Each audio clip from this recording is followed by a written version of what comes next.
Oi gente, tudo bom? Sejam bem-vindos mais uma vez no canal. Eu sou a Shelly. Para você que de repente caiu aqui pela primeira vez, sou uma brasileira que mora aqui na Suécia e nesse vídeo eu quero falar sobre como é ter um filho autista aqui na Suécia. Eu sou a mãe do Axel, meu filho tem quase 6 anos e ele foi diagnosticado autista.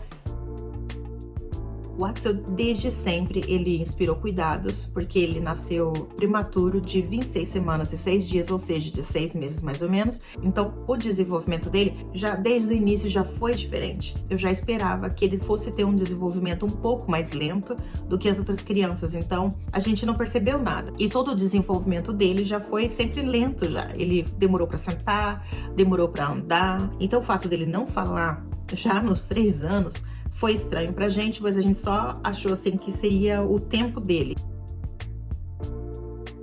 Em uma das viagens que a gente foi pro Brasil, foi só eu e ele pro Brasil visitar minha família e o Axel ele já estava com gripe quando eu fui viajar, mas daí eu levei antes ele no médico, o médico falou assim, não, ok, né, deu febre, dá um paracetamol, mas pode viajar. Quando a gente chegou no Brasil, ele não melhorou nada. Ele tava com febre alta, tava tossindo, passando mal. Então, minha mãe sugeriu que a gente levasse no hospital. Chegando lá, já no primeiro dia, a médica pediu para fazer uma série de exames. E dentro desses exames, o resultado deu que ele tava com bronquite asmática, que ele tava com infecção. Foi um pouco mais sério do que eu imaginava. Daí, ele recebeu os medicamentos necessários, fizemos o tratamento. Em poucos dias, ele já tava ótimo. Aí, teve a consulta de retorno. Na consulta de retorno, a médica fez alguns testes com ele e pela idade dele, ela percebeu que ele estava um pouquinho lento. Eu expliquei para ela que ele era um bebê prematuro, enfim, mas ainda de acordo com as suspeitas dela, ela pediu para fazer alguns exames, que por sinal eram caros. Eu optei por não fazer os exames porque eu sabia que chegando aqui, ele já tinha uma consulta marcada com o médico que acompanhava o desenvolvimento dele no hospital desde o nascimento.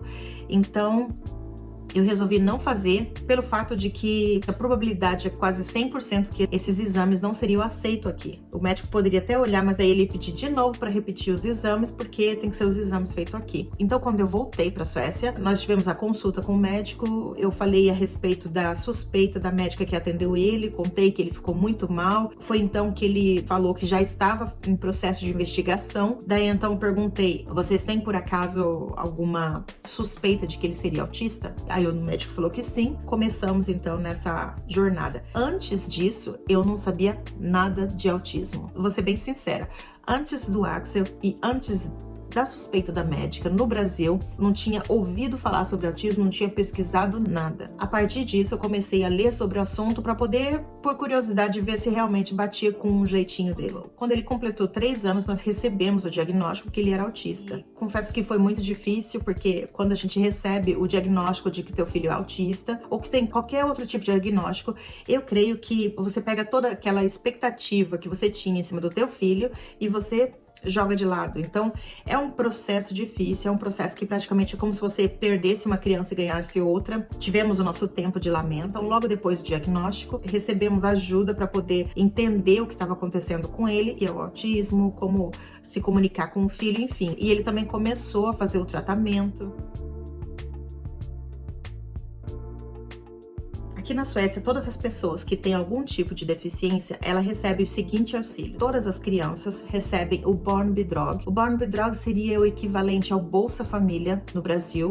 Lógico, um pouquinho maior. Não é aquele dinheiro, mas é um pouquinho mais do que atualmente no Brasil. Junto com isso, todas as crianças, né, as pessoas que são portadoras de algum tipo de deficiência, elas têm também o direito ao Vårdbidrag. Esse Vårdbidrag quem recebe é os pais, no caso eu, que seria uma ajuda financeira.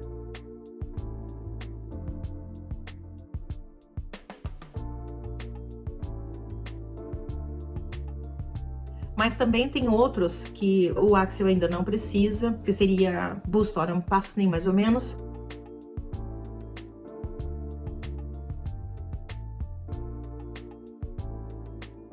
Que seria uma casa adaptada, uma casa que é oferecida pelo governo, mais ou menos como o sistema da Coab, mas dirigido para pessoas com deficiência. Seria esse o equivalente. Nós temos também o Avlosny Service, que seria uma cuidadora que fica algumas horas por semana.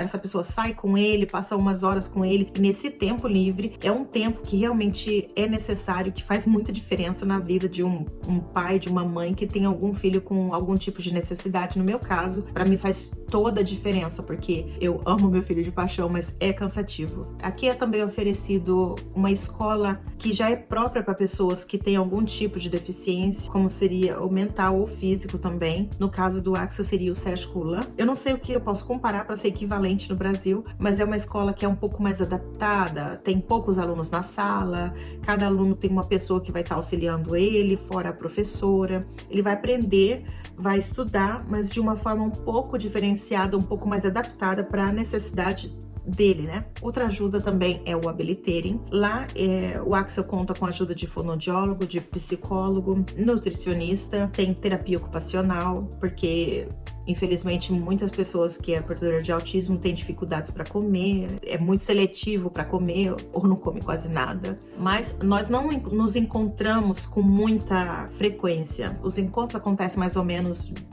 de 3 em 3 meses, dá pra dizer. A gente pode ligar se tiver precisando de alguma ajuda, se a gente tiver precisando de alguma orientação, é só ligar, enfim, conseguir um horário. E as terapias ocupacionais, elas acontecem do seguinte modo: a gente de repente vai lá, encontra, conversa com a pessoa, leva o Axel e olha, vamos um exemplo, ele não consegue pular. Aí então a pessoa vai dar dicas, vai dar orientações de como que a gente vai fazer, e essa terapia ocupacional vai acontecer na verdade em casa. Nós vamos fazer todo o processo na verdade em casa, ou seja, você vai receber todo o auxílio que você precisa, mas o trabalho grosso mesmo, quem vai fazer é você. Tem pessoas que têm um nível de autismo mais leve, que vai estar podendo ir para a escola, mas de repente ela tem alguma dificuldade para se relacionar, ou o barulho irrita, qualquer outra coisa desse sentido. De acordo com a lei, essa escola ela vai se adaptar a essa criança, ou seja, vai ter uma sala com menos alunos e o professor ele vai estar ciente da necessidade, provavelmente vai ter treinamento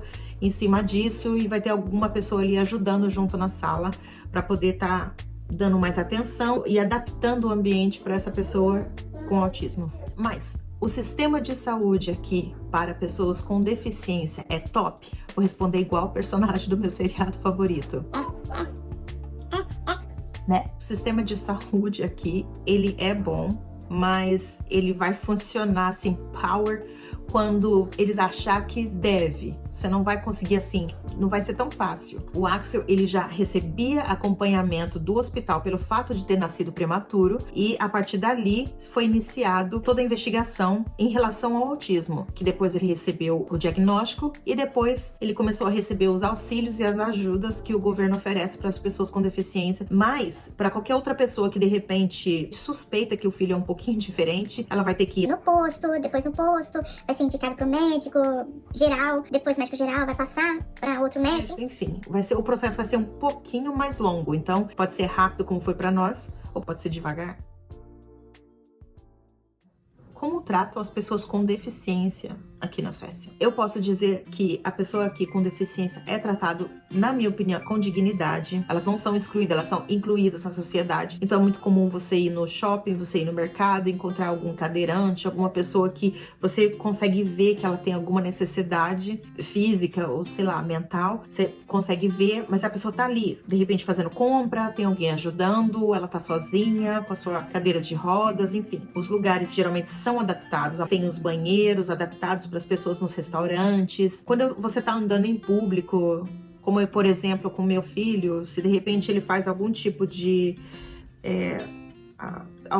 comportamento que é típico de uma pessoa autista, ou grita, não sei, fica nervoso, se descontrola, de repente se descontrola ou tem alguma crise, as pessoas não vão ficar assim, olhando. Lógico que tem sempre alguém que vai olhar e vai ficar tipo, faz essa criança parar, nossa, que criança mal educada, ensina seu filho. Sempre tem alguém que não entende a situação ali na hora e já processa tudo e fala assim, não tá cuidando direito, filho. E o melhor de tudo, né? A parte boa de você saber que eu tenho filho, eu não sei como vai ser no futuro, eu não sei como vai ser o desenvolvimento dele, mas eu sei que ele vai ter a possibilidade de ter uma vida o mais próximo possível do normal. Para mim isso vale ouro. Meu filho, ele já tá na época de entrar na escola, no ensino fundamental. No momento agora, eu e meu marido, a gente tá pesquisando as escolas que tem aqui na região e qual delas seria boa para ele. E não esquecendo que nem sempre a grama do vizinho é mais verde. Todo sistema tem algum problema, isso é normal, que nem tudo aqui é flores, que nem tudo acontece, às vezes tem alguns erros, a gente tem que ficar ali o tempo todo em cima. Essa que é a parte cansativa de quando você tem algum filho com uma necessidade especial, você tem que ficar ali o tempo todo em cima. Não é fácil, é cansativo, de modo geral. Você vai receber auxílio, vai receber ajuda, mas o trabalho grosso quem vai ter é você. A gente vai receber orientações, terapia, ensinar, preparar ele para a vida adulta. Quem vai fazer mesmo somos nós, os pais. Como mãe de autista, no início foi um processo difícil para mim. Ainda tô aprendendo, tem muita coisa ainda para aprender. A vida do pai, da mãe de um filho autista vai ser um desafio em qualquer lugar do mundo,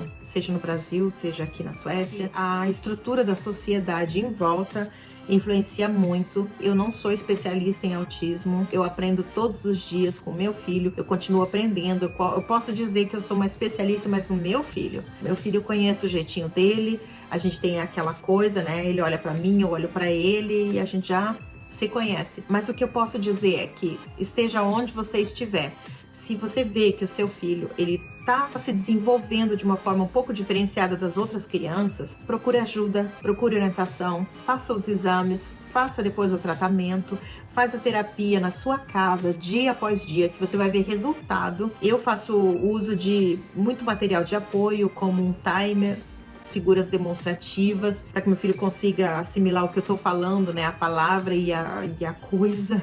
Tenha fé, porque graças a Deus, muitas vezes eu tava desanimada, preocupada em relação, porque nós pais, lógico, a gente se preocupa do que vai ser no futuro do nosso filho, como que vai ser, o que ele vai fazer, é uma incógnita. Uma vez eu tava no mercado e o Axel, ele tava bem estressado, ele saiu pegando o carrinho, empurrando e pegava as coisas e olhava, jogava no chão.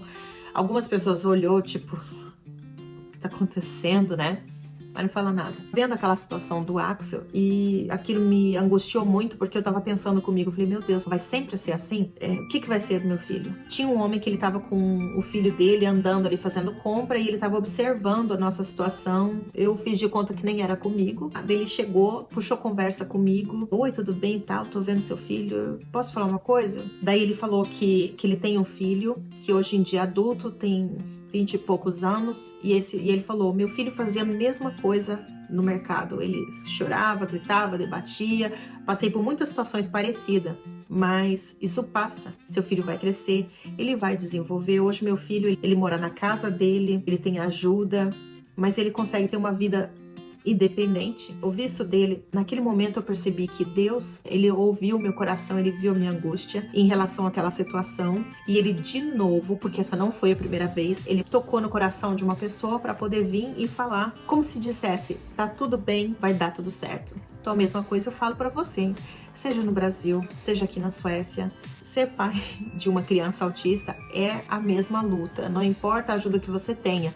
O trabalho vai ser o mesmo, você muitas vezes vai ter muitas alegrias, né? A gente começa a fazer festa por qualquer coisa. Filho tirou uma blusa sozinha, você faz aquela festa. Falou mamãe pela primeira vez, é outra festa. Independente do suporte que você vai ter, fazer as terapias, eu acho que é o que realmente tem dado efeito, né? Fazer as terapias, insistir todo dia, é o que tá dando efeito, que eu tô vendo diferença, tô vendo desenvolvimento, tô vendo ele entender um pouco mais das coisas. Mas é isso aí, eu espero que você tenha gostado do vídeo. Qualquer dúvida, qualquer experiência que você queira dividir, deixa aí nos comentários. Não esqueça de dar o seu like, se inscrever no canal e até mais. Tchau!